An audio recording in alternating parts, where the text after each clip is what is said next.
right, you guys, thank you so very much for joining another episode of Conversations with Christina, where our guest today is, I think you're gonna absolutely love. This is marnisha mintlow, and I share with you guys that one conversation can change your life. And I believe strongly that after you hear how life can give you lemons and you can make lemonade, or you can make lemon custard, or you can make lemon pudding. You can do whatever you need to do. Today, through Marnisha's story, I hope that it inspires you that while we are in this COVID, and many of you are wondering, dang, what's going to happen? What's going on? After hearing Marnisha's story, hopefully you will see that transitions happen.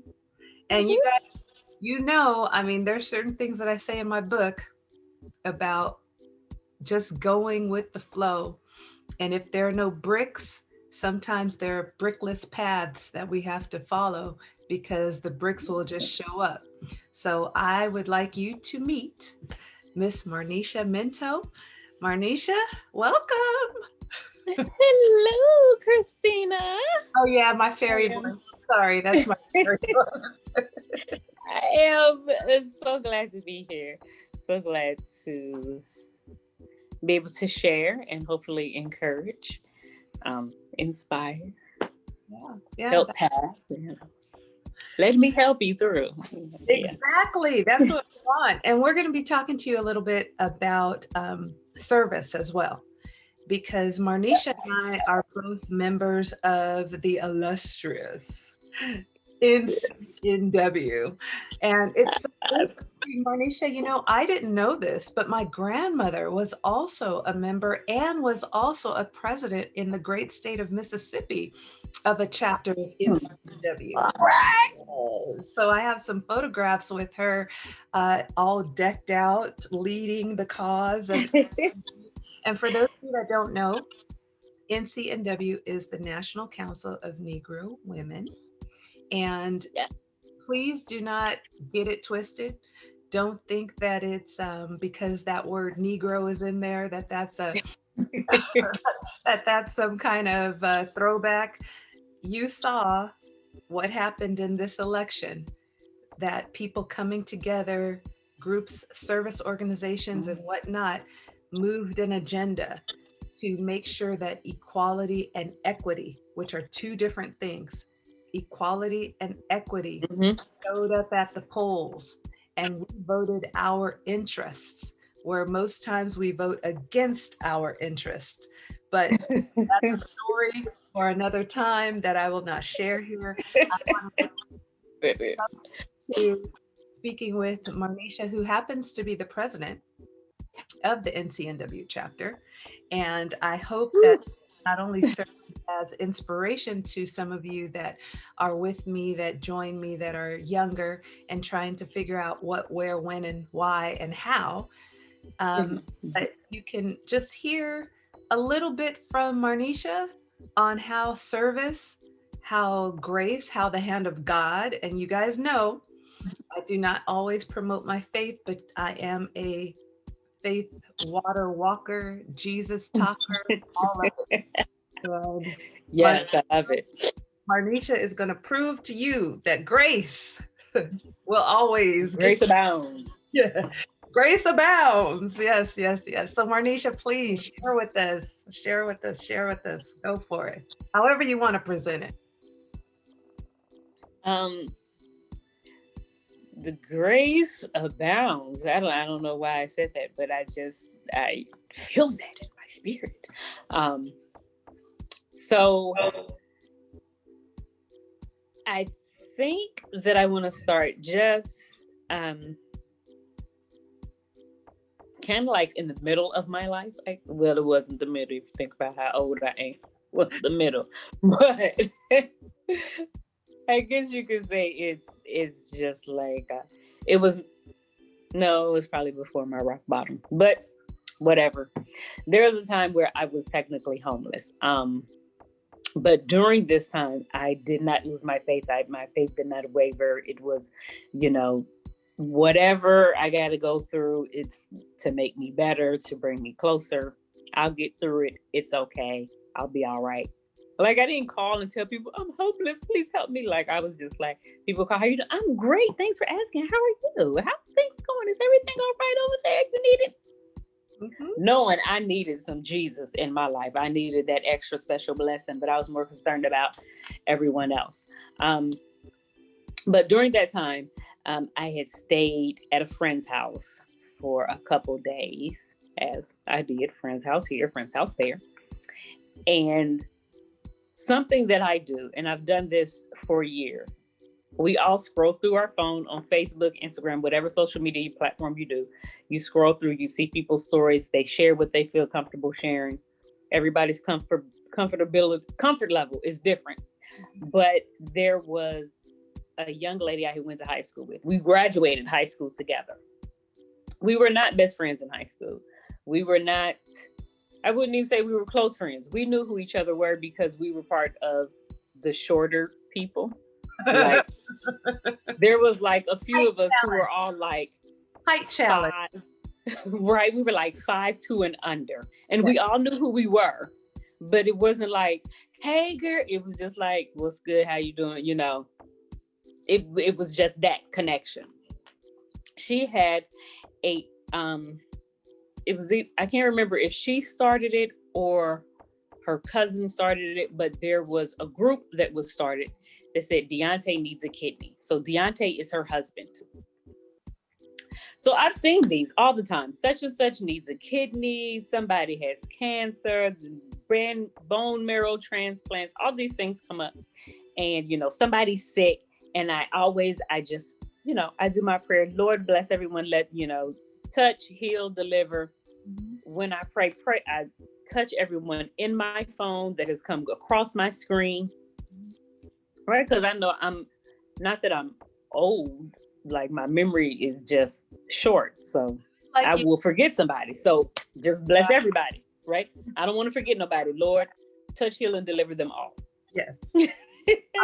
Touch, heal, and deliver them all. Because I'm older than you, so stop it. So I had just saw this post about Deontay needs a kidney, and I prayed and I said, Lord, let the donor reveal themselves.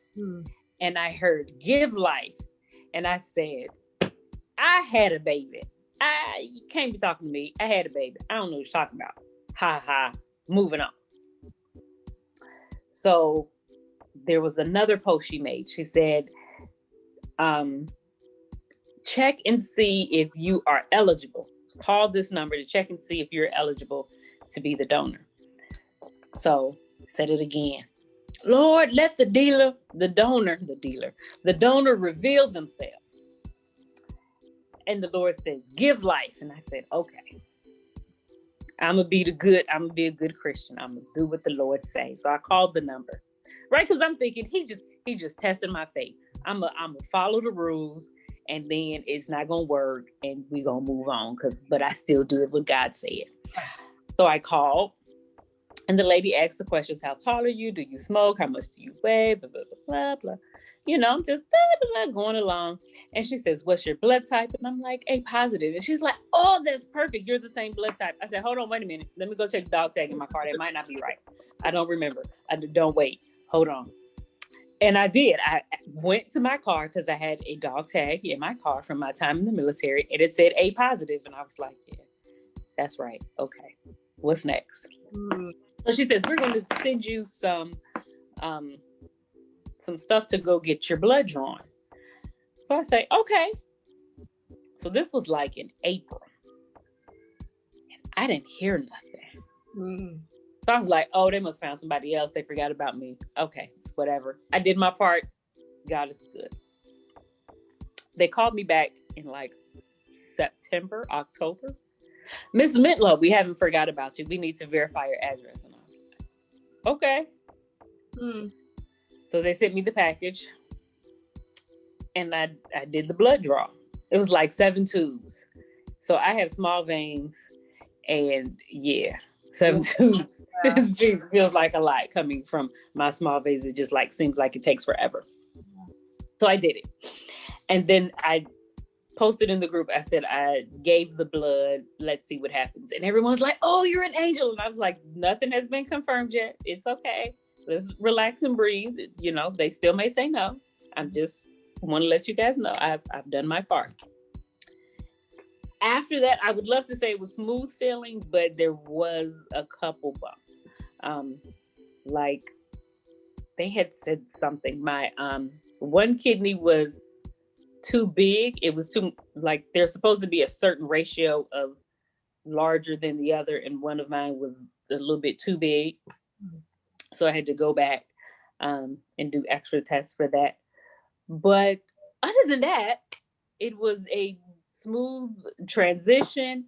I gave my left kidney because we had to do, and this is the thing, we had to do a ultrasound kind of like thing, and you can look up and see your kidneys, like the dots and the outlines of your kidneys. They look like stars in the sky. Wow. And I named my kidneys. My left one was Calvin, my right one was Moses, because in my research, they're saying this is what you're supposed to do. You name your kidneys and then you give one away.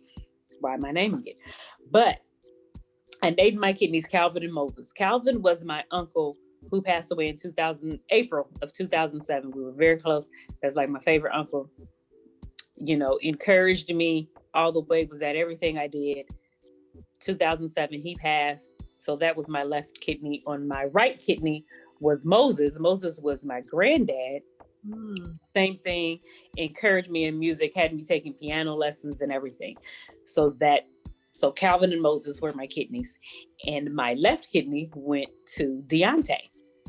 So we have jokes, how's Calvin doing? Oh, Calvin keeps me healthy. He's got me going. I mean, you know. So okay. I want to stop you because you just told us a story. You kind of glazed over the fact that you shared a body part while you were couch surfing and homeless. Yes, I did. Because God told me. Exactly, because God told me. Okay, I just wanted to make sure I heard that, and I hope everybody out there heard it. Okay, great. Keep going. So I left to go when I left, I had to leave from Virginia to go to Ohio. So there was traveling because they live in Ohio. I lived in Virginia. Okay. So I was driving back and forth. And remember, well, maybe I shouldn't say remember, but point of information is kidney donors do not get paid. Right. This is a volunteer thing. Volunteer. Yes. You volunteer to do this. Yes. There are grants that will help you pay bills and expenses while you are recovering. But there's not like, okay, listen, if you give your kidney to my nephew, I'm gonna give you $5,000. That is illegal. Right. That's the whole black market kidney. That's why they were stealing people kidneys and selling all that stuff you hear about. Can't do that. Out. The movie Get Out. Yeah. Hello, you can't do that. Okay, no. So, it's a gift. So I do know this is connected. When I lived in Virginia, there was a young lady. We were both, and this is crazy that our paths were so close. We joined NCNW at the same time. We are charter members of the Norfolk area, the Norfolk, Virginia section, the National Council of Negro Women. She gave a kidney to her sister, I believe. And then these years later, I ended up donating a kidney as well. So it's like I had never known anybody that do that except her. So I was like, how'd that work? And she's like, girl, I'm fine. I was like, oh, that's great. And when you donate, they get you in contact with people who have donated as well. So you have someone to talk to. One of the people that they gave me was my 7th and 8th grade math teacher. Wow. So it's like they give me the name and I'm like, I know this person. That's the same name my math teacher when I was in middle school. Now, so when I called, hold on. You get What kind of you guys like, don't know, I'm giving you a little secret here. She was a math teacher too. oh yeah, I did. You see all these little points lining up in her life. And again, like I said, Flip this loose. little pieces in my book are keep walking, even when there are no bricks, because the bricks are going to show up. And if you don't see the bricks showing up in her life, keep listening. So, was in Ohio. I stayed with my parents for, I think it was 3 weeks. I could not drive. They told me not to drive. My parents blocked my car in. Because they knew who you were. Uh, so I was like, really? Y'all felt the need to go that far? You gonna block my car in?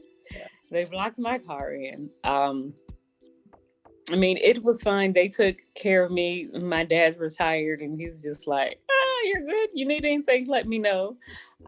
My niece and nephew would come over every morning because my mom would take them to school, and we had a group hug every morning and stuff. So they made fun of me how I walked with my kidney pillow. um, I will say that I did feel, and this is something that I've shared with other people in kidney groups, and they say they feel the same thing.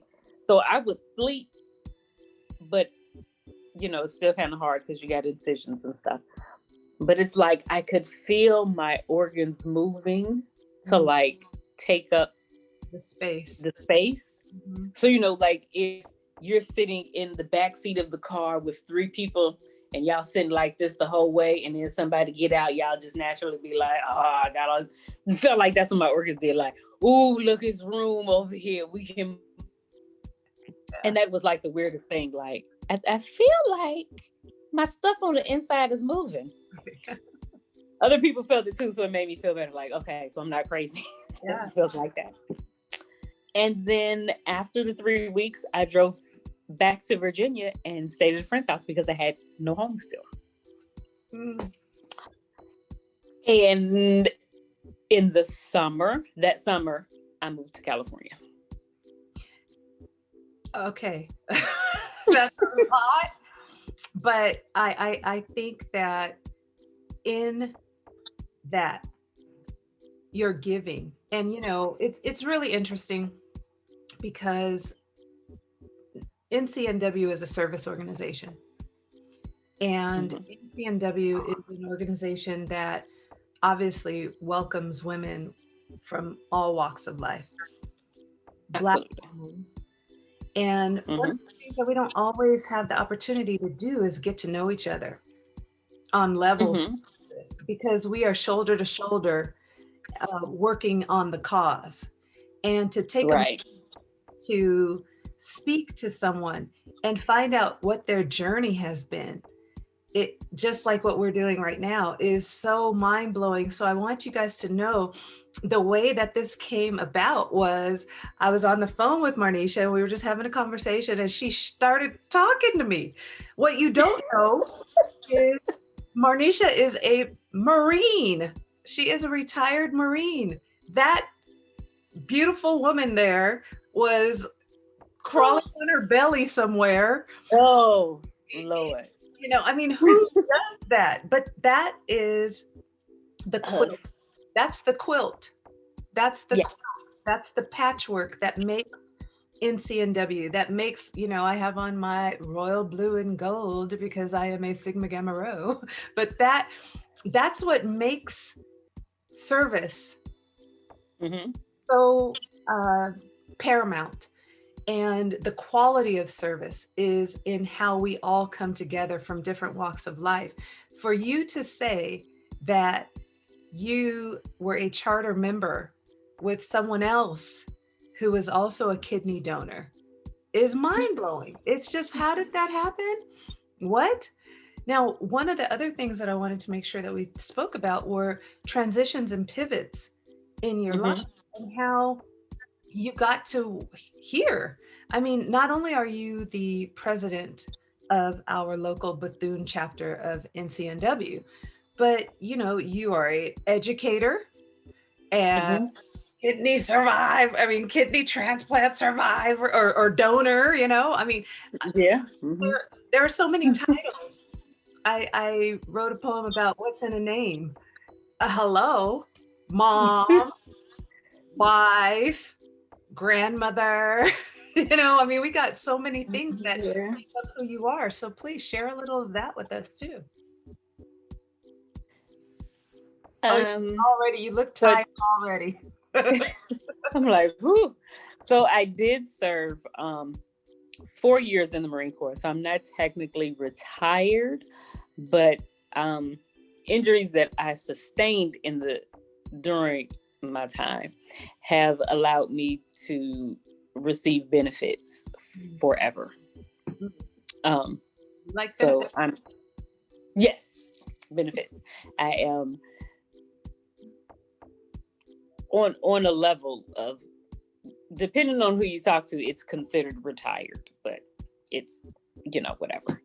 So yes, I did crawl in, and I will say this because people ask, "Where did you go?" I say I had a praying mama, grandmama, auntie, and godmama in churches that was praying for me because I didn't go nowhere. Yay. Okay, I went to South Carolina for boot camp. I went to North Carolina for additional training. I went to Mississippi for school, and I went back to North Carolina and I stayed there for my entire time. Oh, that's again grace. So, Grace. so I was blessed enough to go 1 hour later. That's as far as I traveled from my hometown. I went one time zone over. Right, right, right. Okay, we got it. Um, but I still got the same benefits. Yeah. Um, so that's what a lot of people, oh, you didn't, but I got the same benefits. I was just blessed. I was in during peacetime. I got out about 94 days after September 11th. Oh, wow. So I was in when it happened. I was in the office, and we had a lieutenant colonel. He was a small guy in stature, but don't let him get mad because I promise he grew about 10 feet. And he came from his office, he came around and stood in the doorway. And it was just, I can see it just as clear as day. He had his hands in his pockets and he was rocking, and he said, "A plane just hit the Twin Towers." And then he walked away. And we were in the office like, what? So we had turned on the radio. And am I telling you how old I am? Yeah, Telling right. your listeners how old I am. We turned on the radio, changed the stations and stuff, and we could pull up the internet. Not that old. And we saw that first plane, and it was like, at first it was just like, okay, we thought, something happened, the plane crashed. Oh, it's tragic. Then he came and told us before we saw it, because we didn't see the live stream. We just saw it, and then we were like, oh, we still have work to do. Get back to work.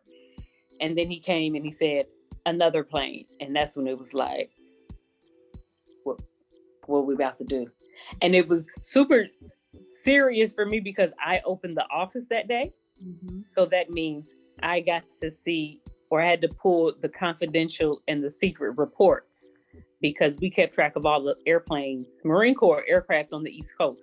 Hmm. So those afternoon reports Hmm. that I had to go pull, Hmm. Hmm. yeah, Hmm. they wanted those Immediately. immediately. Where's I Yeah. got them already. They're on your desk. I did it.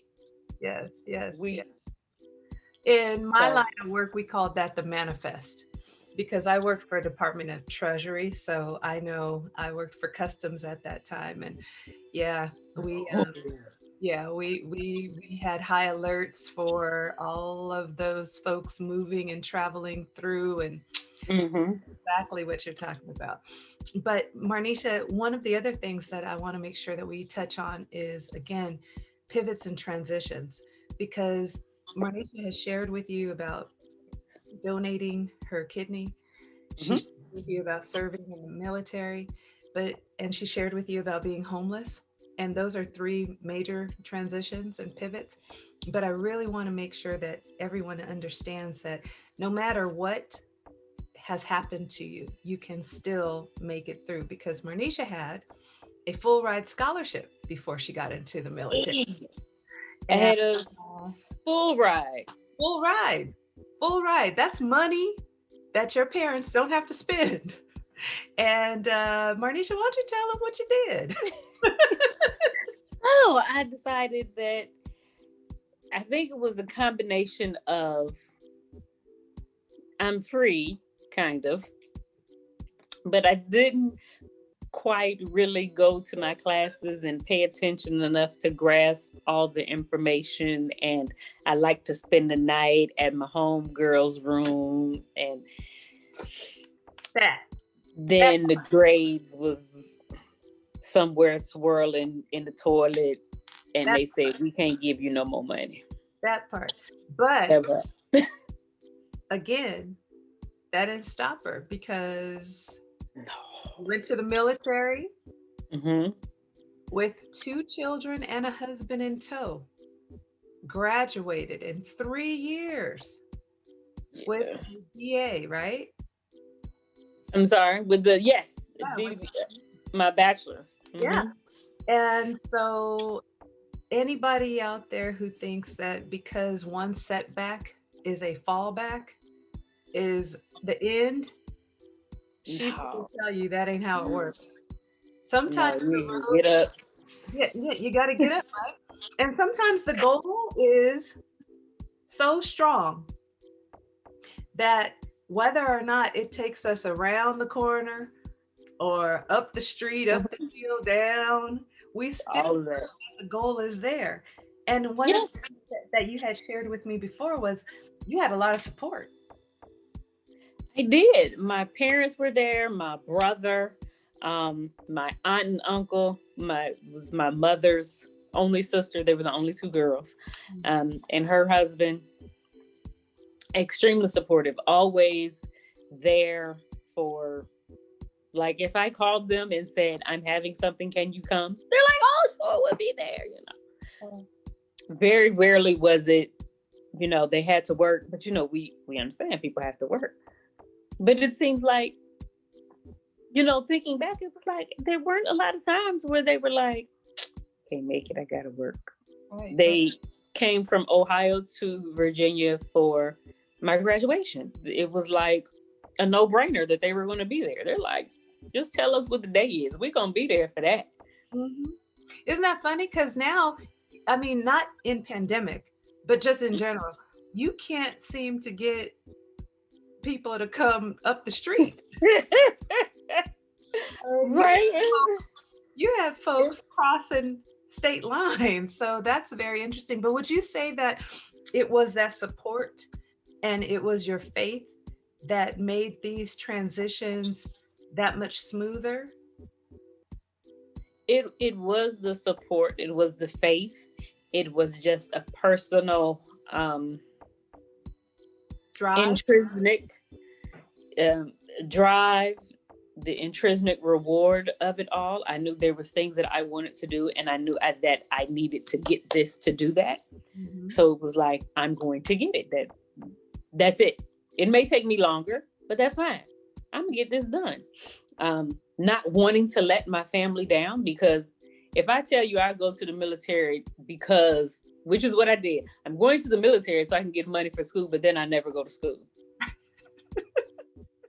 So what did you go to the military for? Right. Oh, you went for school. How's that school going? Right. Okay, I'm just checking. That's all you know. I didn't want that to be me. So you have personal integrity. You have personal integrity because you are not only is it the reward, but it's also you have, like you said, an intrinsic desire to please and to do for yourself. It sounds like, and Yeah. you have people around you that you want to make good with, and they're holding you accountable, like you shared your uncle and your mom. How do you go back and look them in the face and say, hey, I'm going to the military to get school money, but I don't go to school? That don't make no sense. Exactly. So I get it. How do you think that experience, all of these experiences Mhm. bring you to the leader that you are, not only in NCNW, but also in your career as an educator? I do because I don't share everything with everybody. I feel like I share what's needed at the time. So, especially right now, we're in COVID, we're doing distance learning. So, when my students say, "Oh, Miss Mintlow, it's so hard. I can't do it. I'm trying to go to work," and I say, "Listen, Miss Mintlow been there, okay?" I said, "I know distance learning is different. It is. But I want you to understand that you are not alone because I did this with a husband and 2 kids, and I graduated with honors. So if I can do it, you definitely can do it because you ain't got no kids. You you got a part-time job. I had a full-time job. I was working 8 hours a day. You doing 4 and 2 here and 3 there. You got it. If you need anything, you got my number. You call me, you can text me, you want video chat, whatever. We can do all of that. But I'm telling you, you got this. Let's go. We're gonna get this done and you're gonna get this trade and we're gonna move forward and then you're gonna get a job because I need you. This is what they laugh at. I say, because I need you out my class. Miss Mitlow, I said I do because if you're not in my class, you know what that means? That means you got your certificate, you got your trade. That means you out here looking for a job. You about to start your career. You making that money. That's what I want. I don't want you in my class. What is that for? I don't need you here. I need you out. I need you to finish and get out. Right. Get out. That's what they think it's hilarious. I'm so serious. I'm like, what do I want you here for? My job is to give you this information so you can get out. But So it's that let's go. love. It's that love. It's that tough love. Because a lot of what we're finding now in this pandemic, since we are recording this in the pandemic, is that people are so separated. I mean, statistically, prior to COVID, they said that millennials felt so isolated and lonely. That was the one thing. I can't recall the statistic on it, but they said loneliness amongst millennials was extremely high. So, by you taking all of your experience and bringing it not only to your career, but also to the service that you do, it's that tough love. It's that, hey, been there, done that. Let me show you how.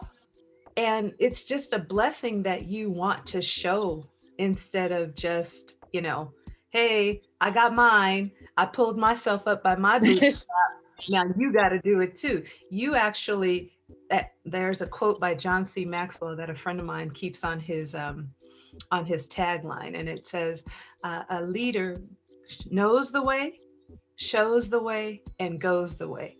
And you absolutely do that. And being under your leadership as NCNW president, I can honestly say that you not only know the way, you show the way, and you go the way.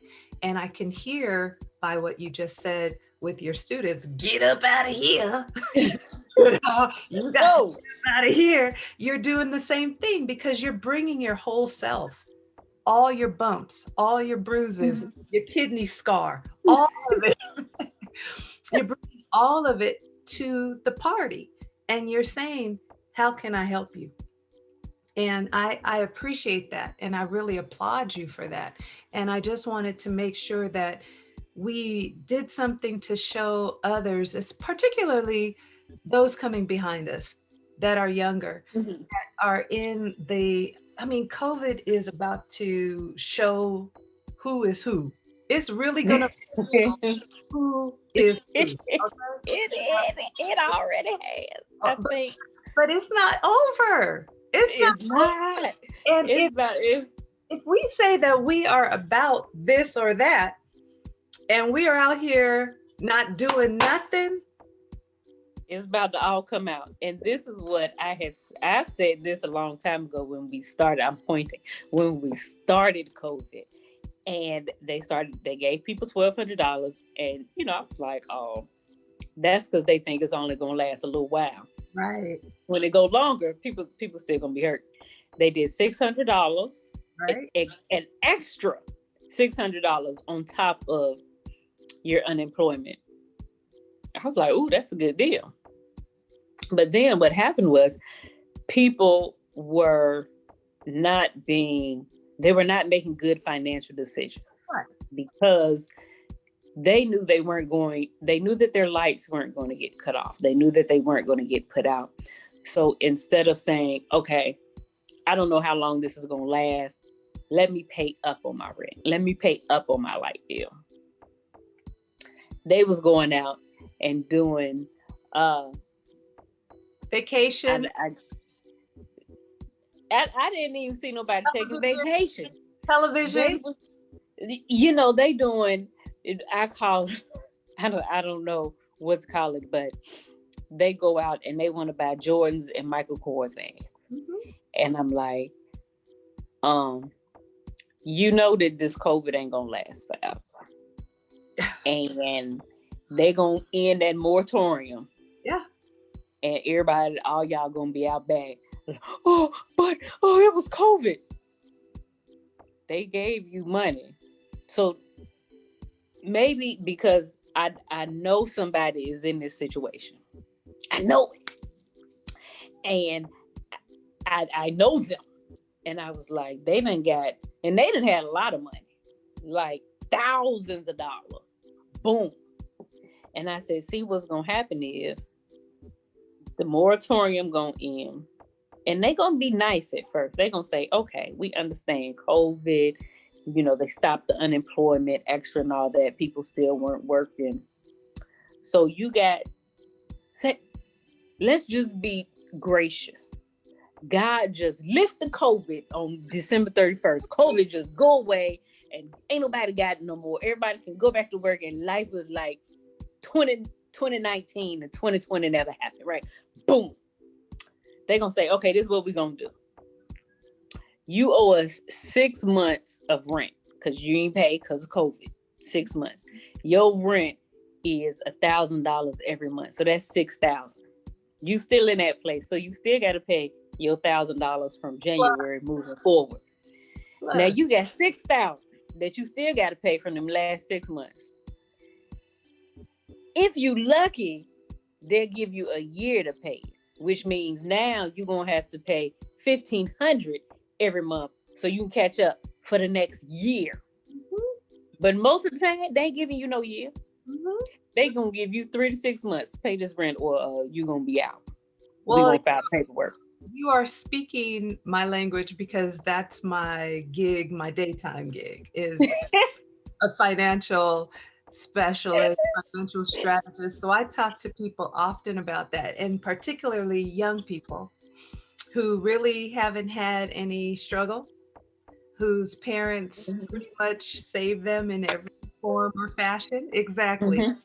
And it's going to be a lot of rude awakenings out there. It is. And them light bills going to come due. Well, not only them light people, they don't play either. They don't. And I'm not even concerned with the lights, to be honest with you. I'm concerned with the fact that you hit it on the head. You didn't have to pay your rent. You didn't have good budgeting skills before. You didn't have a skill set before. So the job, the piece of the job that you had may not come back, which therefore impacts your living situation. And then these people have, and I don't say these people, I say then people have children that they have to work up. And again, I want to make sure that I'm honing in and keeping focus on the service that service organizations provide. Because if we don't meet that need, one of the things that we've talked about in our chapter is financial literacy. I know one of the things that Sigma Gamma Rho does is, we had a We Savers program. Zeta Phi Beta does March of Dimes, premature babies. And those service organizations, along with us, NCNW, along with League 100, not League, but 100 Black Women, 100 Black Men, those organizations are going to have to come alongside all the Yeah. people that made the decision to go get the Michael Kors bag and help them out, Me. you Yes, know, that's exactly where they're gonna be. and we're going to have to help them out. And that's why I say, you as a leader, when we are looking to bring in new and fresh, because people think NCNW, National Council of Negro Women. Oh my God, that word Negro means that you got to be 75. That's not true. That's not No. true. There is a place for everyone. And I wanted to make Absolutely. sure that I communicated that, because your story is rich. Your story is Shaka Khan, I'm every woman. I mean, you yeah, right. You had to go down you had to travel some trailways that weren't always complete. They didn't end in a hey, happily ever after. They had to all be knitted together. Like I said earlier, a quilt. It was patchwork. It was something that came together. And now, you telling us that you are packing in the middle of COVID to move to a house. I mean, Absolutely. where they do that at? Where they do that at? Listen. Better? Where do you live better in a time that is supposed to be worse? Mm. Okay. In God's arms. That's Of what I'm course. And I said it before, I will say it again. I don't always speak to my faith, but there comes a time and a place where you have to stand up and you have to make a decision to be who you've been called to be. And this platform that I have is a way for me to honor the talents and the gifts that I have been given and make sure that others can see themselves. Because it would be very easy for me to talk to or try to do shows that highlight and speak to the successes of those that we strive to be. Because they Mm-hmm. don't tell us the background, they don't tell us the They, backstory. they They didn't don't. tell you the nasty part. Right. And I think that the audience that I have and the audience that I've been given, they trust me to Mm. bring them success in all of its glory. Because success is not forever. Let's just be clear. Mm-hmm. And if you do not know how to fail on your way to success, or even fail in your success, you cannot rise and ascend to the next level. And I'm here to tell you that there are levels to this.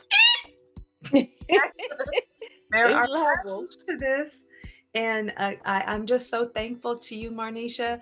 I want to wrap by giving you the floor to say something inspirational to somebody who maybe is looking at COVID as the end all be all. I ain't never going to be able to make it again. Give them a little closeout. Um, let me talk about this. So this is some artwork, obviously, I guess. But this was done by a group of people, and they dropped it off at the shelter that I was staying in when I moved to Los Angeles. Hmm. So, for whatever reason, it would not stay on the wall in that shelter. Hmm. Wouldn't stay there. So it says words on it: empowerment, wellness, speaking your voice. So that's supposed to be all behind this person's face. Um, so for whatever reason, it would not stay on the wall in that shelter. That shelter closed, but in the process of them closing, they were, who wants this? We're going to give certain things away. So this was gone. It wasn't in anybody's line of sight. So I went to the director. I said, "What happened to that painting that was on the wall?" She said, "It's right there. You want it?" I said, "Yes, ma'am. Can I have it?" Absolutely. So this came with me. I left that shelter in September of 2017.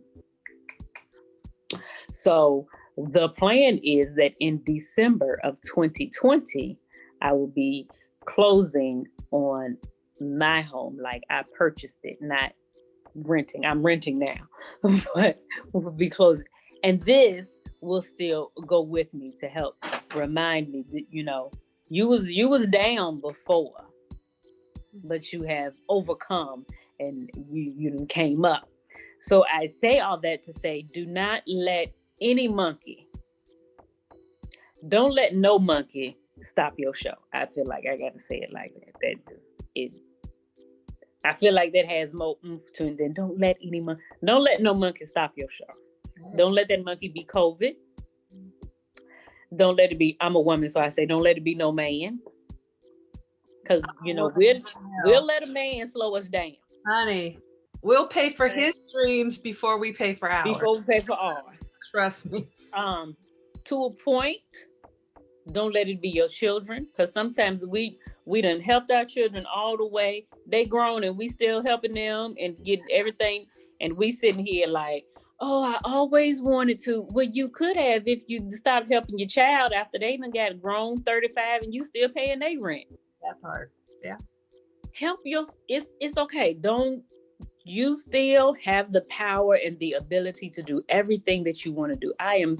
And so many Facebook groups where I hear and I see the stories of people who are 75 purchasing their first home. Ain't nothing wrong with it. I've seen people ask, is it okay to be 50 and buy your first home? Yes, it's okay to be 50 and buy your first car.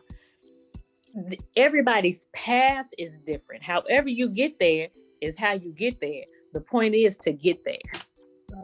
Oh man, I love it. I love it. I love it. I love it. Well, like I always say, one conversation can change your life. I hope you found some nice little jewels and nuggets in this, because I absolutely think that what Marnisha has shared is something that you guys can take away and implement in your own life. And Marnisha, I just want to thank you for, again, being the woman that you are, being the leader that you are, being the communicator that you are, and gracing us here at Conversations with Christina and allowing me to tell your story. And I can't wait to see you guys on the next episode, where again, one conversation could change your life.